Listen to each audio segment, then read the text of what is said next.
all the memory of rainy afternoons, swingy Harlem tunes, motor trips and burning lips and burning toast and prunes. How lovely it was.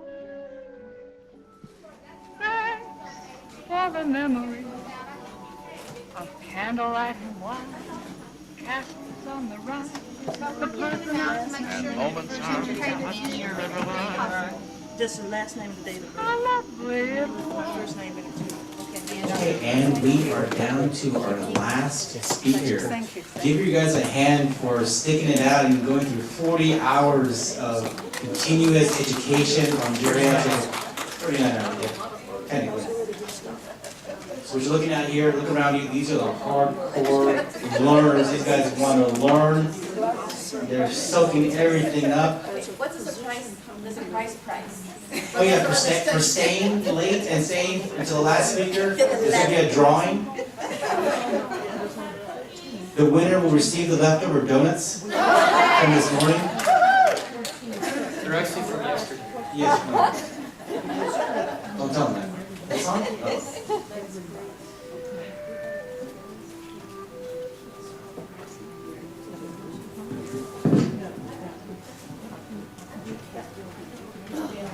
Oh.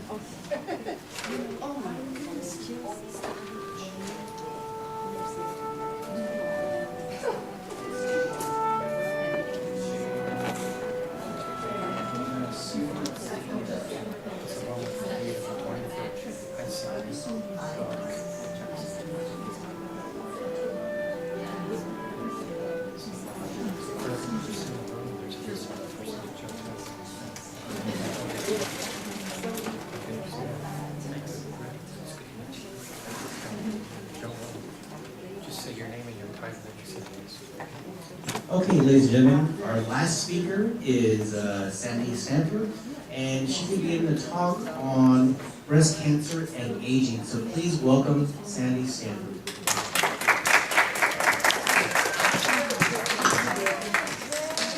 Thank you all so much for staying.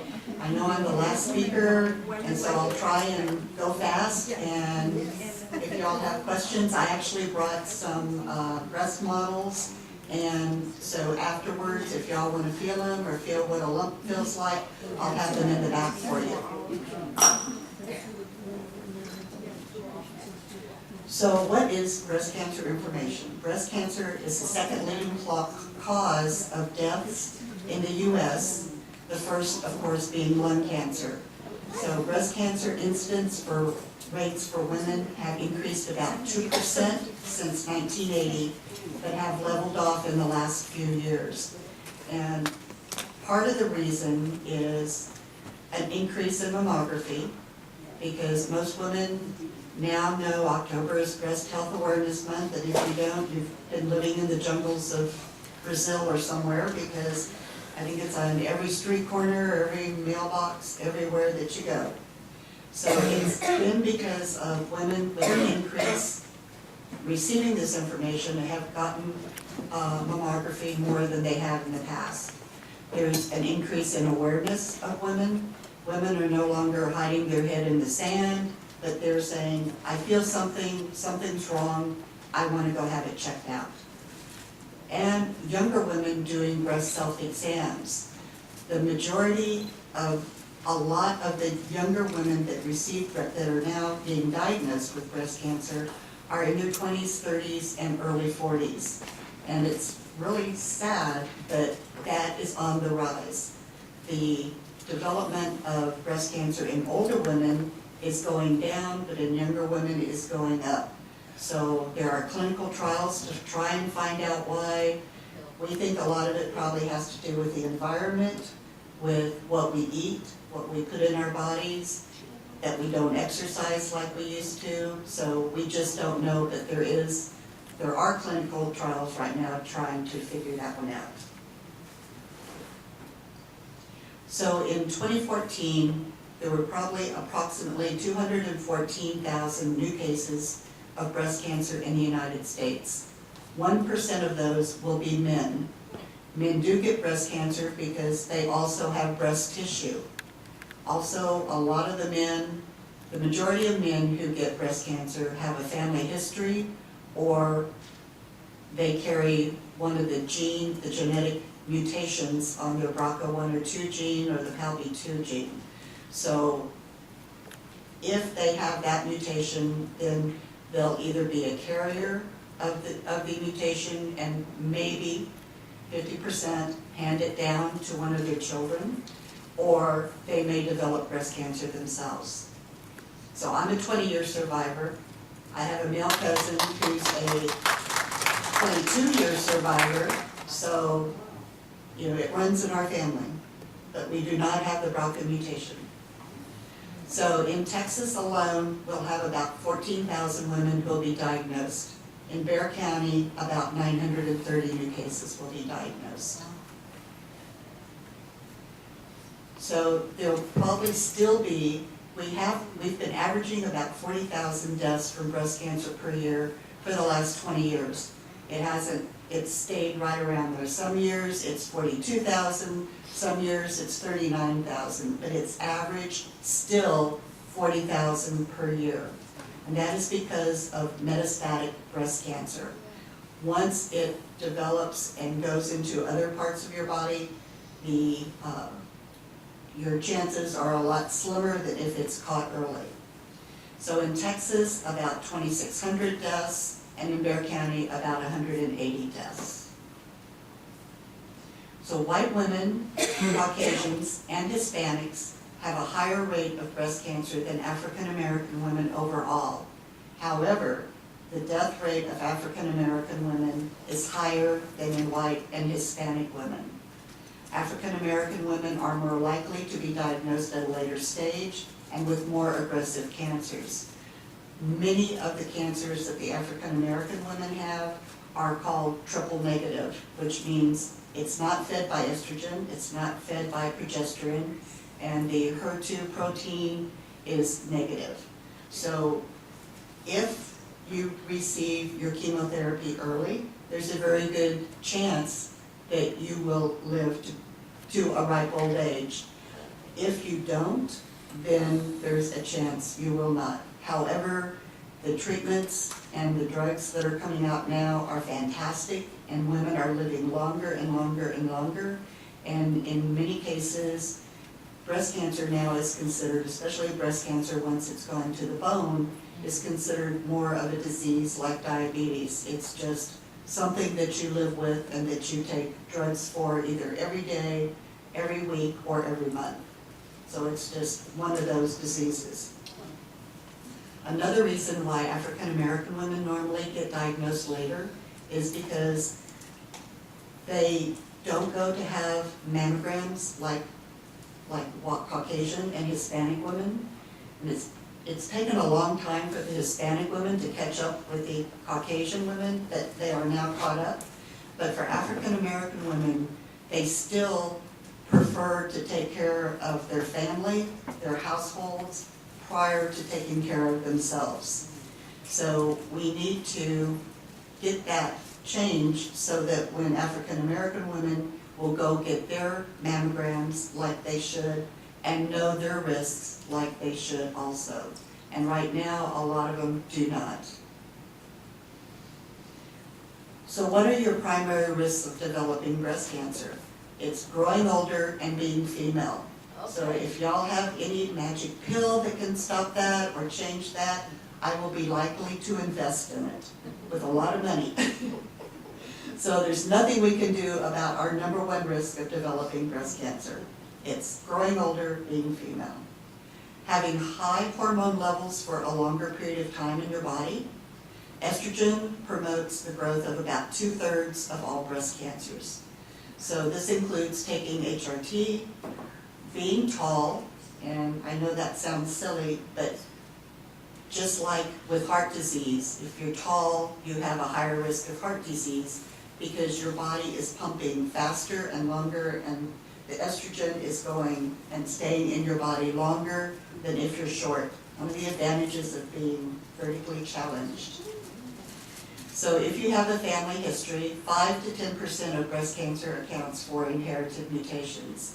The BRCA1 and 2 mutation, and now the PALB2. There are new ones that are coming out every day that they're being tested, not only genes but proteins, to see why does this mutate and why does this cause cancer, and not just breast cancer but all cancers. So if you had cancer as a child, if you had lymphoma and you had radiation to the chest or to your throat, neck area, you have a very, very high risk of developing cancer as an adult. If you're female, you have a higher risk of developing breast cancer, and if you're male, you have a higher probability of developing lymphoma. And they are looking right now at ways to try and modify the radiation so that it just goes to the one spot, just like in breast cancer, where it just goes to that one area that they're trying to kill, not just the whole chest area or the whole throat area. So what are some modifiable risks that we do have that you can do something about? The first one is obesity. And I think probably everybody heard a story earlier this week that now the obesity rate in the United States is higher than the normal weight of people in this country. So obesity, not only cancer, but diabetes, heart disease, you name it, it increases your risk of every disease out there. So what can you do about that? Well, there are several things, and we'll get to those in just a second. So having excessive weight gain after menopause increases your risk about 40%. So this is where, and just coming back from ASCO, this was one of the big talks that was up there, was what can we do with our patients who are overweight and obese to help, even though they've been diagnosed and they're getting treatment, what can we do to help them not have a reoccurrence? Because obesity will increase their risk of reoccurrence. So there can be an intervention by an oncologist and or nurse, or a physician's assistant or nurse practitioner.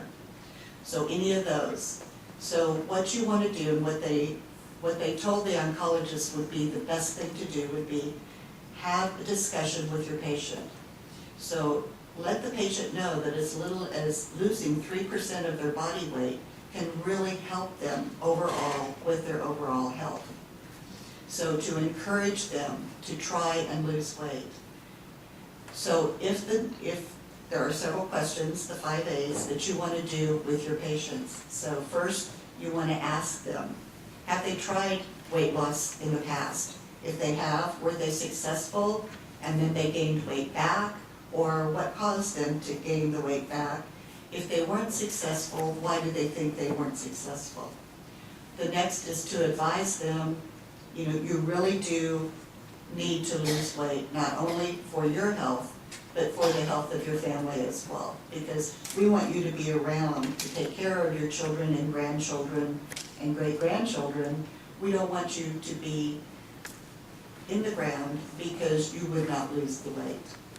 So encourage them, advise them, assess what they need. Do they want to learn, or do they want to try losing weight on their own? If so, then encourage self-monitoring, weighing every day. And this is one thing they said was not only weigh every day, but make sure you weigh at the same time every day. So if you get up, do whatever you need to do, go weigh yourself. And do that and keep a diary every day to say what your weight was. And then put down what you eat during the day. What caused me to maybe gain weight the previous day? Oh, look, I lost half a pound. Oh, but now I gained 3 pounds. So why did I gain 3 pounds? So encourage them to work on a diary. On if they have an iPhone or smartphone, there are many apps out there. They have an iPad or computer, there are apps also. So there are a lot of things you can do to help encourage them to do that.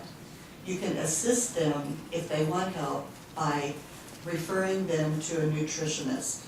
And the nutritionist, usually, I know y'all have more than one on staff here at the VA, that they can help that patient learn how to eat properly, how to cook their food properly, what they really need to do in order to improve their health. And then arrange for all this to take place. When you see them at their next your next session, also ask them how they're doing. Keep them involved in their own weight loss. Ask them, encourage them, tell them, great job, look, you lost 2 pounds since our last meeting. That's really, really good. So keep it up, keep up the good work. So other modifiable risks are consumption of alcohol, consuming 1 or more alcoholic beverage per day, and that's like, the little bitty glass of wine. But then it too depends on what study you read, and it depends on what you're drinking. For wine, it's 1 glass per day for women, 1.5 to 2 glasses for men, depending on your weight. So we encourage women, if you want a glass of wine, have a glass of wine. If you want one with your meal, have 1 or 2 glasses with your meal. Moderation is the key. So just like everything else, just like in your diet, just like in drinking, moderation. So eating a high-fat diet is something you can do also to reduce your risk by stop having a high-fat diet. You can eat a heart healthy diet with plenty of fruits, vegetables, and that will help lower your risk of reoccurrence also. A couch lifestyle. So I know when I worked at USAA for 36 years, so I know that I'd go home at night and I'd be pooped. So I'd just sit on the couch or go lay down in bed and turn on the tube and just watch whatever was there. I had really no exercise in my life outside of walking around the office or going to a meeting or coming back to a meeting or walking to my car. So the sedentary lifestyle, you really need to walk, even if it's just out to your mailbox, down to the end of your street, that will help. Exercise can help decrease your overall risk of even developing cancer by as much as 18%. So cardiovascular exercise is excellent. Walking, running, I don't run, but I do walk. So that can help also. That can help with your diet, that can help with reoccurrence, that can help with your overall health. Another modifiable risk, but is having your first child at over the age of 30. So many women now are putting off having their children until later in life, and because there is something that happens to your body when you have a child that reduces your risk of developing breast cancer. So this was first told, I think, at the San Antonio Breast Cancer Symposium about 6 years ago, when a study of several tribes in Africa determined that their women did not get breast cancer. If they did, they were women who never had children. But their women started having babies when they were babies, when they were like 13, 14 years of age, until they were like in their early 20s and then stopped having children. Having children at that time of life, we don't encourage. I don't think anybody does. But that was one factor that they looked at. Having children early in life will help reduce your risk of developing breast cancer. I have a question. Does that have anything to do with nursing your children also, do you think? Nursing does reduce the risk, no matter your age, but it had nothing to do, the nursing part had nothing to do with the women not developing breast cancer. So what is breast cancer? Most of y'all know that a cancerous tumor begins with normal cells. When they begin to change, they grow uncontrollably, they no longer die, and they form a mass. This can, any solid tumor, this is what happens. So a slow-growing tumor in the breast or prostate can take up to 10 years to be detected and to actually grow to where it can even discuss what you're having. You don't know that until then. Oops. So Breast cancer is not just a disease, one disease of one location. It's multiple diseases in various locations of your breast, type, degree of invasion. Most types affect the milk ducts or the lobes, where the milk is produced. So think of that part of your breast, the milk ducts and the lobes, as tree limbs with branches. So you have your branch, and then you have your leaves at the end, which are the lobes. So the majority, that's the majority of breast cancer. Probably, I think they said 60 to 65% of breast cancers are all ductal carcinoma in situ or lobular carcinoma in situ. So it's still retained in that lobe. It has not gone out yet. So invasive cancers then will extend once it continues growing into the breast tissue, and at that point then it could go to the lymph nodes and then to other organs of the body. So what are some types of breast cancer? The first is inflammatory. Inflammatory breast cancer has no lump. If you have or know of anyone who's had inflammatory breast cancer, they have like a bright red rash across their breast. Until about the last 10 years, many oncologists didn't even think that that was considered or even thought of it as breast cancer because there wasn't a lump. There wasn't something for the surgeons to take out. And it's very aggressive, and the majority of women who are diagnosed with inflammatory breast cancer passed away. However, the last 10 years, there's been a lot of research because this group of women got together and said, this is not going to happen. We're going to create a foundation, and we're going to have people look and do research on this. So they did. And so as a result, inflammatory breast cancer now is known. We know that if you have a bright red rash across your breast, it's hot to the touch, that you want to go have that checked out immediately. Other types are, besides the ductal carcinoma in situ and lobular carcinoma in situ, are triple negative breast cancer, which is the majority of cancers that African American women get. They are not grown by estrogen or progesterone, and they're HER2 new protein nor positive.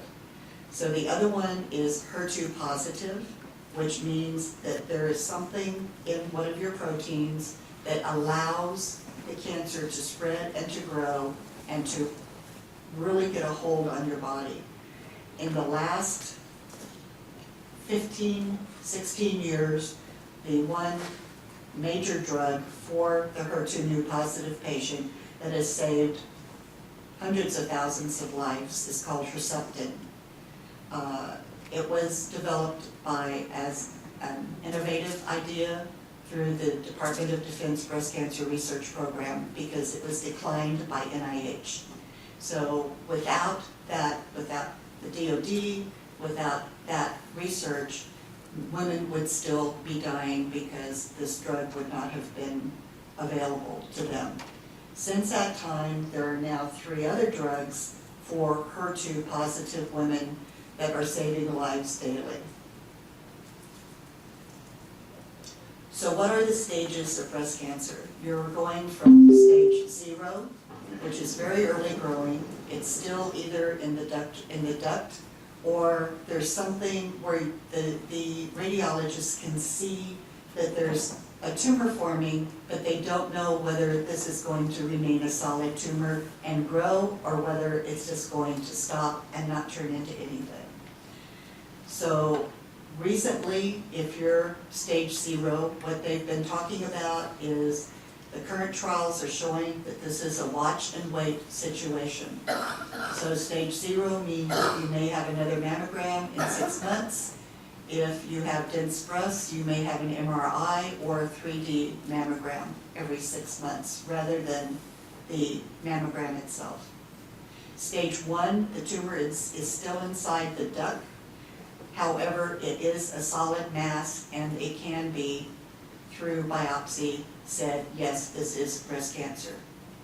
Stage 2, the tumor has broken free of the duct, or if it's an aggressive, that tumor has grown and spread. So think of the tumor as like a claw. So you have your little claw when it's first starting.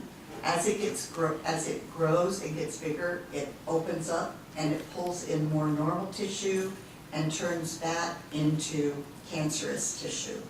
And it gets bigger and bigger and bigger. So if it's aggressive, it goes a lot faster than if it's ductal carcinoma in situ. So stage 2, it may or may not have already gone to the lymph nodes.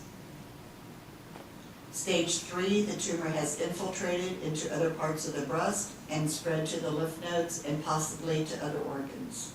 And in all of these different stages, you have different levels. You have from stage 3A, 2A, all the way to B, C, and D. So stage 4, the tumor is in other organs of your body, and it has there are still different subsets of stage 4. Stage 4 no longer means that you're going to be dead within 3 months or 6 months, or as they told me, 3 years. 17 years after that, 3 years. I'm just too stubborn, I guess. So it doesn't mean you're going to die. It means that you have a chronic disease that needs to be taken care of all the time. So especially if it has developed into the bone, there are now such great bone medicines out there that one of my friends who recently passed away had bone metastases for 21 years. So you can live a regular, healthy lifestyle. She did everything she wanted to until the last 6 months of her life. You know, go on hikes, you know, go swimming, go on vacations, do whatever. So what are your probabilities of developing breast cancer? So these are just some of the ages and your 1 in chance. If you're 20, you have a 1 in 2,100 chance of developing breast cancer. By age 80, you have a 1 in 8 chance. So you hear all through October, you have a 1 in 10, every woman has a 1 in 10 chance. That means from the day you're born till the day you die, not just during a specific age. So what are your options? Your options are to know your family history, learn the warning signs, be vigilant, and know your body. So this is where a lot of athletes actually have it over the rest of us because they know their body very well. They know when something isn't right. And as nurses, lots of times you know something's not right, but you keep going anyway because you come to work for your patients. So you need to know your body. If you feel something's not right, then probably something is not right. Do your monthly self-exam. And remember, you're now using 3 fingers or 2 fingers. You're using the pads of your fingers, not the tips. You start up by your collarbone where your breast tissue begins. You go over to the middle of your arm, go down to your inframammary ridge. All this area is breast tissue, not just what we normally think of as a breast. So see a doctor yearly to do your clinical breast exam. And talk to your doctor about when you should begin mammography and how often. So what the doctor will do is go over your family history.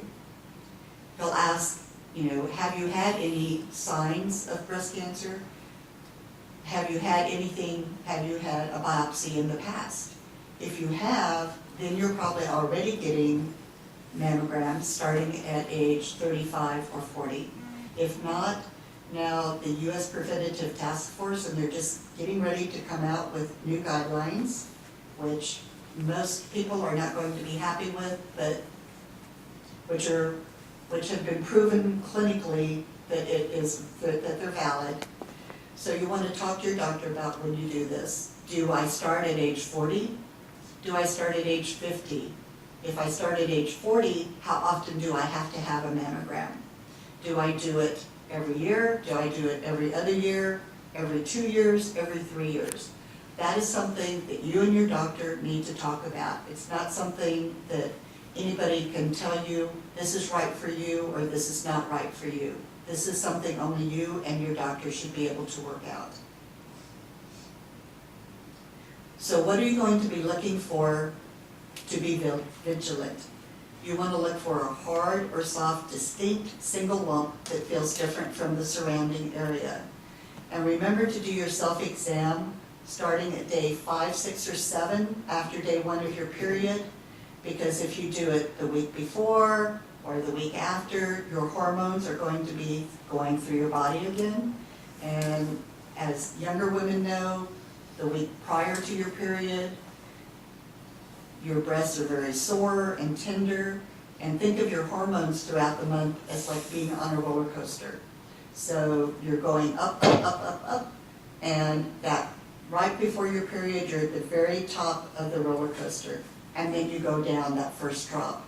So that first drop is when you want to do your exam, because that's when you have the lowest amount of estrogen in your body. 90% of is men. What about for a menopausal woman? A menopausal woman, when is the best time?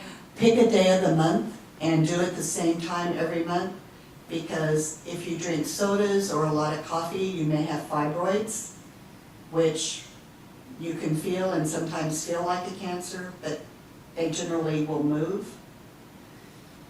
So if you are menopausal, pick a day of the month and try and do it within a day or two of that date. So pick your anniversary. It's a good way to remember your anniversary. Pick your birthday. Pick some day that's important to you, whether it's the first of the month, the day you pay your bills. Oh, I'm paying my bills. Oh yeah, I need to do my monthly exam. So look for a change in texture or skin color, redness, etc. Any dimpling of the skin, a depression in one part of the breast, like the skin of an orange, is what you're going to be looking for. Any yellow or greenish discharge from your nipple, because remember, when you do your self-exam, when you get to the nipple part, you do want to do your nipple also. So you just want to squeeze the nipple slightly to make sure that if anything comes out, that it's not reddish, greenish, or yellowish. Or a hardening of the skin in a specific area. So at ASCO, earlier this month actually, they discussed at what age should a woman stop getting mammograms and pap smears. And this was a very lively, full house discussion in one of their larger rooms. So they said, Dr. Hymas is the one who gave this presentation, and he is a specialist in geriatric breast cancers. He's at the University of North Carolina. He said that someone who is over 70 and is diagnosed with breast cancer will probably be early stage. So then what do we need to do? So do we need to just not do anything? He said it depends on the woman's health. It depends on what her outlook is. It depends on what she and her family want to do. If it's someone that has a lot of comorbidities, does that woman really want to go through the surgery, maybe having radiation, maybe having lymph nodes taken out, to possibly have lymphedema afterwards? Does she want to do that, or does she just want to wait because it is a slow-growing tumor and just live out her life and not do anything about it? Does she want to do chemotherapy? Does she not want to do chemotherapy? Does she just want to do surgery and nothing else? Or does she want to do surgery and radiation? So this is something that he said that women over 70, and this is the first time they've actually given a definition of older, because in the past they always say older or elderly women, and we always ask, what do you consider old, what do you consider elderly? And they said, well, not you, we don't mean you, but you over there. Yeah, so it's like, depending on your age, they're now saying 70, and depending on comorbidities. So if you're 70, you're in good health, you're still getting around well, then you should be treated exactly the same as a 40 or 50-year-old woman who has just been diagnosed, has been treated.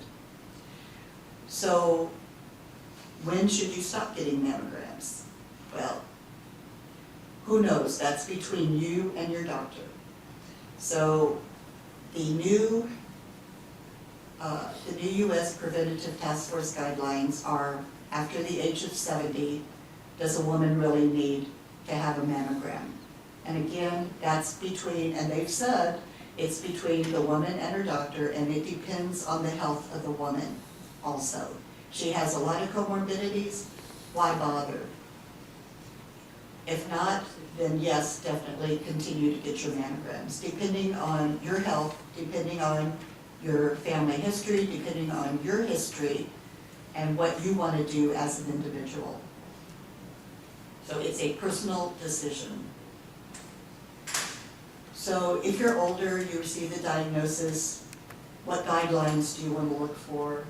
You want to look at the stage of the cancer. They're mainly early, and in the elderly, they're basically slow growing. The patient normally will die from another disease that she has rather than the breast cancer. So what does the patient do? Give all the options to the patient, including surgery, which might get all the cancer, especially if it's like a millimeter or 2 millimeters or centimeter. You could get it all with just having a mastectomy rather than having a lumpectomy. So do they want to do radiation? Do they want to do chemotherapy? And this is where they said, bring the family in, because this should be a family discussion, not just the one person's, yes, I want to have it, or no, I don't want to have it. So your options, if you're younger and you want to have, and you have breast cancer, what are your options? Surgery, mastectomy, or lumpectomy. And it's been proven now over the last 18 years that a lumpectomy, if your breast cancer is less than 2 centimeters and it's not an aggressive cancer, that a lumpectomy is as good as a mastectomy. The only difference is with a lumpectomy, you'll also have radiation in addition to chemotherapy. So you can have chemotherapy either prior to surgery or after surgery or both. So neoadjuvant therapy is the rage right now. So if you have a cancer, they're liable to do neoadjuvant therapy on you, meaning they want to shrink that tumor as small as possible so that the surgeon, when he goes in, can get everything that they see and the pathologists see as cancerous. So radiation, many women are not doing radiation any longer because it does have side effects. A lot of women are now doing the estrogen chemotherapy, which are pills like tamoxifen or the aromatase inhibitors, or you have the option of doing nothing. So it is strictly up to you. So what are some of the side effects? So I just chose chemotherapy because I went through chemotherapy and had it. If you name them, I had it. So the most common are nausea. However, you can be given drugs for the nausea. There's some really good ones out there now, although they weren't so good 20 years ago, but they're really great now. Dizziness, you lose your inner balance sometimes, your inner ear, you have problems, so you get dizzy very easily. Hair loss, which you can buy some great wigs out there, let me tell you. You can buy different colors, you can buy different lengths, you can go to work if you want to, or go out with your friends and have a different look every night. Loss of appetite, or the food tastes funny. If you have adriamycin and cytoxin, the food tastes very metallic. So what you want to do, if the food tastes funny, don't eat that food. So even if it's like iced tea that you're drinking and it tastes funny, don't drink it, because once you're done with chemotherapy, you'll never want to touch it again. If, like chocolate, I'm a chocoholic, but during chemotherapy, it tasted really, really bad. So my oncologist said, don't eat it, because otherwise you'll be sorry once you're back to normal. So constipation, which a lot of the drugs will do, and or diarrhea. Less common side effects are fever blisters, thrush mouth, lymphedema, which is because they take the lymph nodes from your arm. You have no way of developing or for infections to go, so your arm swells. Bladder problems, neuropathy, meaning your fingertips, your toes, your feet go numb, very similar to diabetics. Hearing loss if you're on a cisplatin drug. However, breast cancer does not use cisplatin. Basically, that's for melanoma or lymphoma patients, but cisplatin does cause permanent hearing loss, unfortunately. So what do? Have your yearly exam with your doctor, do your monthly self-exam, know your family history, eat a well-balanced diet, exercise, and exercise, please. Know your body, and when something doesn't seem right, it generally isn't. Talk to your doctor about when it's right for you to begin screening and when it's right for you to end screening. If you're over 65, you may want to limit your mammograms to every other year if you've never had a problem, or every other year if you're 75 or older. You may want to stop having mammograms altogether, but that's a discussion between you and your doctor.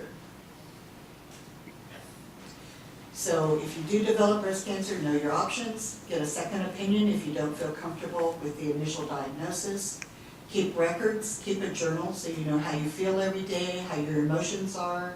And I will say, especially with breast cancer, many women develop depression.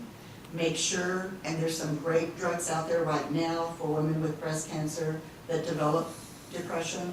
So if you do feel depressed, then immediately let your doctor know and they'll give you some options on what to do. Have a support system you can count on, whether it's your family, whether it's friends, whether it's a support group that you go to with other survivors. Don't listen to negativity from others. I know I would hear 20 years ago, oh, my cousin had breast cancer and died. Oh, my mother had it and lived 1 year. I'm really sorry, so don't listen to the negativity because that's all it is. Be sure that you and your doctor have worked out a survivorship plan, and that's a federal law now as of January 1st. So if you have cancer, you have to have, and basically it started with breast cancer, but it's with other cancers now, you have to have a survivorship plan. So the oncologists are now giving it at the first, once you finish chemotherapy and then you have your first follow-up, that's when they're doing the survivorship plan for you. As patient advocates, we feel like you should have it from the very beginning. You should have a plan on, okay, I've been diagnosed, what's this plan? Okay, I'm going through treatment, what's my plan now? And then afterwards, what is my plan? So we feel like it's a 3-step plan. And we're working on them, but we're still working on it. So, but it's very important for you to have that survivorship plan with you and know what your options are as you go through life.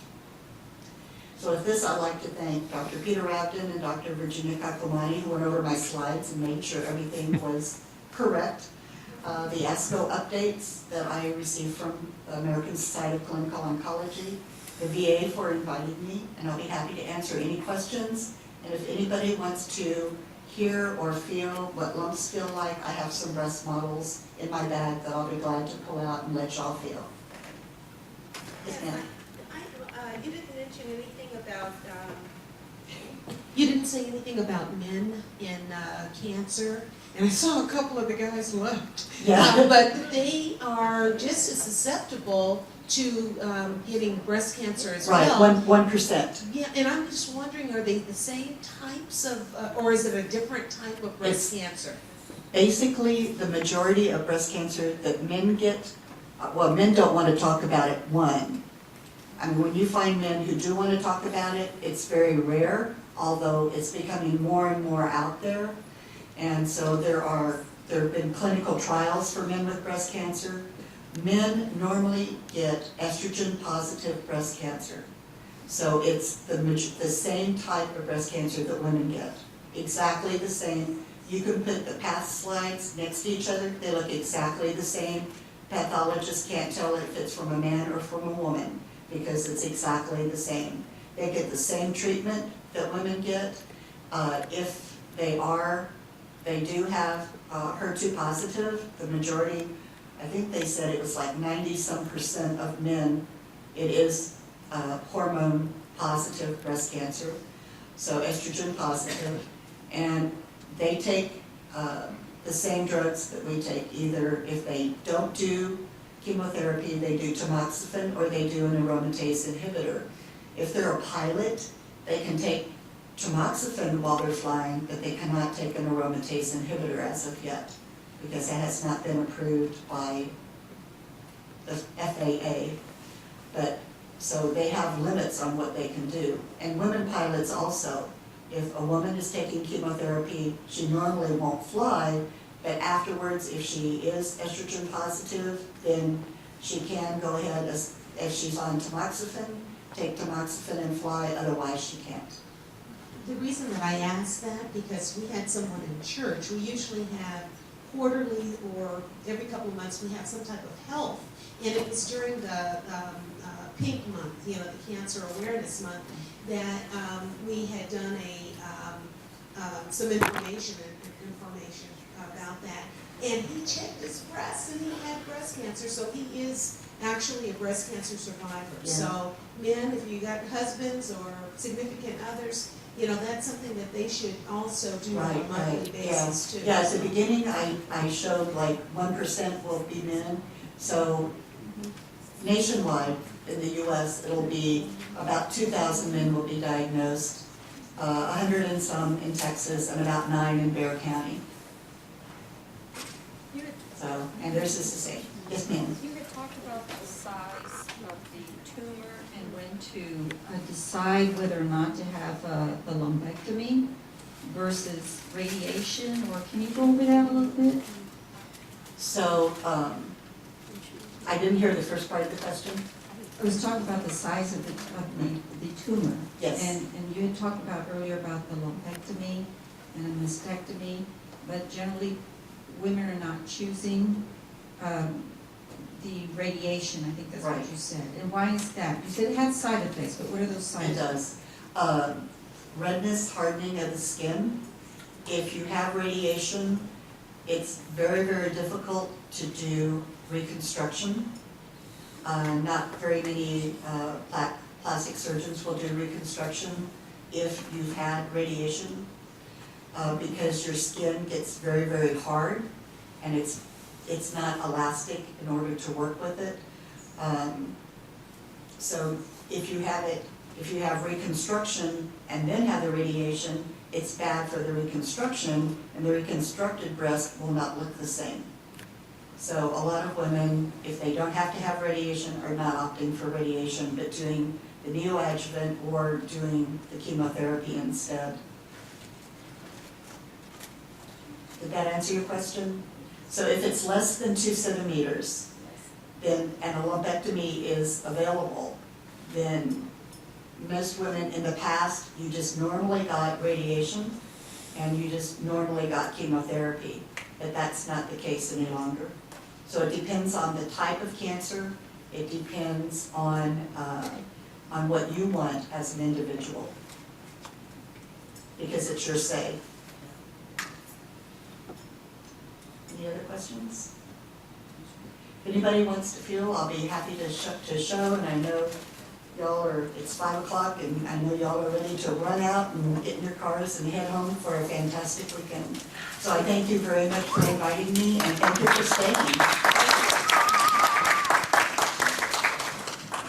And with that, that concludes the 2015 Summer Student Aging, our 40-week, 40-speaker, 5-day extravaganza. Thank you so much for attending, for those especially attended all week. Turn in all your paperwork at the end, at the table at the back, and Barbara's going to be handing the goodie bag for those who were well enough to stay to the end of the day today. So just thank you so much for all you've done, and thank you so much. We couldn't have it without you, the attendees. Just thank you so much for attending today, especially, and just have a great weekend, drive safe, and we'll see you in 2016, hopefully. Thank you. Rainy afternoon, swingy Harlem tunes, motor traffic, burning lips, burning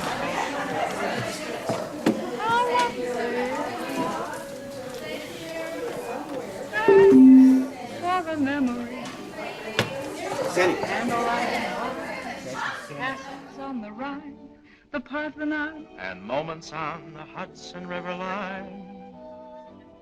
how lovely it was. Many's the time that we feasted